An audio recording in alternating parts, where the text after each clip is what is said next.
అందరికీ నమస్తే అండి.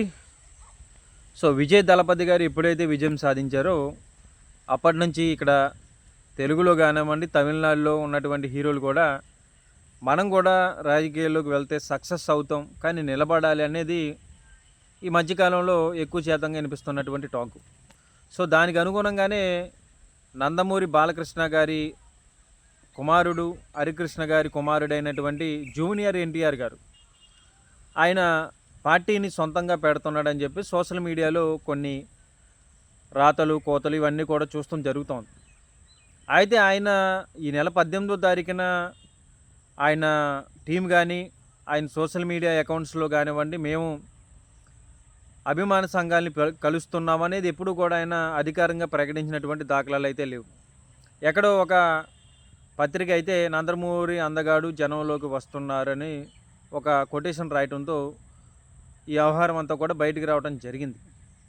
అయితే ఇక్కడ జూనియర్ ఎన్టీఆర్ గారి ప్లాన్ ఏంటంటే, అయితే 2029కి ఆయన సింగిల్గా పోటీ చేయొచ్చు, లేకపోతే 2034కో లేకపోతే అంతకుముందు ఎలక్షన్కో ఆయన ఖచ్చితంగా రాజకీయాల్లోకి వస్తమైతే జరుగుతుంది.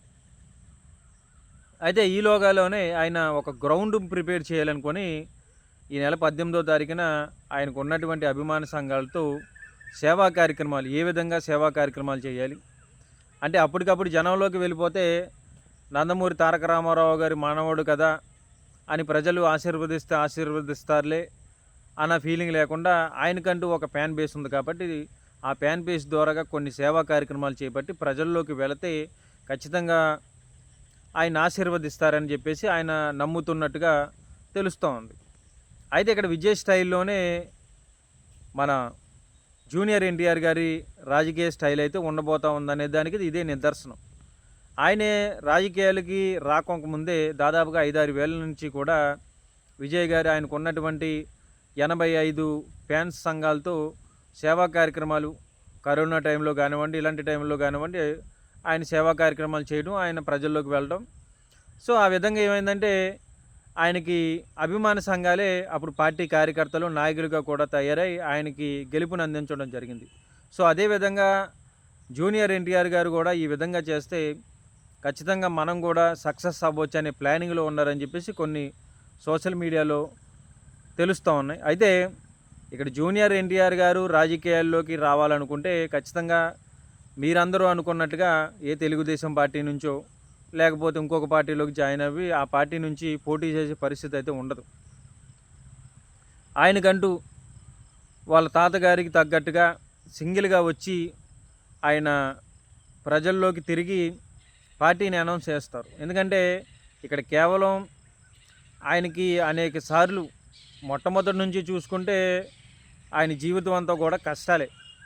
ఆయన మొదటి సినిమా దగ్గర నుంచి, ఆయన సినిమాలు ఆడిన దగ్గర నుంచి, పార్టీలో జరిగినటువంటి అవమానాల గురించి, ఇవన్నీ కూడా ఆయన గురించి చూసుకుంటే అన్నీ కూడా ఆయన నిజంగా మనసులో పెట్టుకొని ఉన్నాడా అనిపిస్తూ ఉంటుంది. ఎందుకంటే చాలాసార్లు ఆయన ఎప్పుడు కూడా ఆయన కుటుంబం మీద కానీ, పార్టీ మీద కానీ, వాళ్ళ తాతగారు స్థాపించినటువంటి పార్టీ ఉన్నప్పటికీ కూడా అసంతృప్తి భావంతో ఎప్పుడూ కూడా ఆయన మెలగలేదు, మెలుచుకోలేదు ఇప్పటి వరకు కూడా. అయితే ఏంటంటే కొన్నిసార్లు బాలకృష్ణ గారు కొన్ని అవహేళనగా కొన్ని విషయాల్లో స్పందించలేదని చెప్పేసి ఐ డోంట్ కేర్ అని చెప్పేసి తీసి పాడేసినట్టుగా మాట్లాడటం కూడా ఇదంతా కూడా జరిగింది.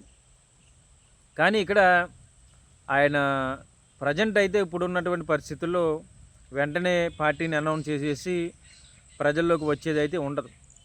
ఎందుకంటే కొంచెం సేవా కార్యక్రమాలు చేసిన తర్వాత ఆ తర్వాతకి ఏమన్నా వచ్చే అవకాశాలు అయితే అది కూడా వచ్చే అవకాశాలు. కానీ రాజకీయాల్లో రాష్ట్రంలో ఏం జరుగుతుంది, అసలు ఏ విధంగా పరిపాలన సాగుతుందని చెప్పేసి జూనియర్ ఎన్టీఆర్ గారు అయితే అన్నీ గమనిస్తూనే ఉంటారు. ఎందుకంటే ఎక్కడైనా ప్రమాదం జరిగినా సరే ఆ ప్రమాదం గురించి తెలుసుకొని వాళ్ళకి సాయాలు ఇవన్నీ కూడా చేయటం అనేకసార్లు మనం చూసాం.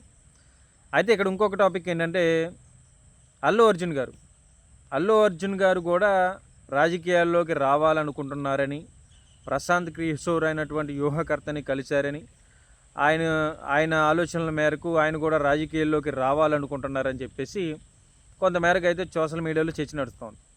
అయితే ఇదంతా కూడా ఇటు తమిళనాడులో ఉన్నటువంటి హీరోలు కానివ్వండి, ఇటు ఆంధ్రాలో ఉన్నటువంటి హీరోలు కానివ్వండి, వీళ్ళందరూ కూడా విజయ్ గారిని ఇన్స్పిరేషన్గా తీసుకొని విజయ్ ఏ విధంగా అయితే రాజకీయాల్లోకి వచ్చి సింగిల్గా పోరాటం చేసి గెలుపొందాడు, అదేవిధంగా రాజకీయ స్టైల్ని ఉపయోగించాలని అనుకుంటా ఉన్నారు.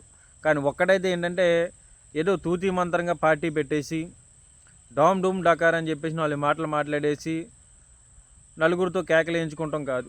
ఓడినా గెలిచినా కూడా పార్టీలు అలా నిలబడి ఉంటే ఖచ్చితంగా ఎవరికైనా సరే సక్సెస్ అనేది ఒకప్పుడు కాకపోయినా ఒకప్పుడైనా కనపడుతుంది. ఎందుకంటే ఊరకనే పార్టీలు పెట్టేసి వేరే పార్టీల్లో కలిపేసే వాళ్ళు చాలామంది అయిపోయారు ఈ మధ్యలో.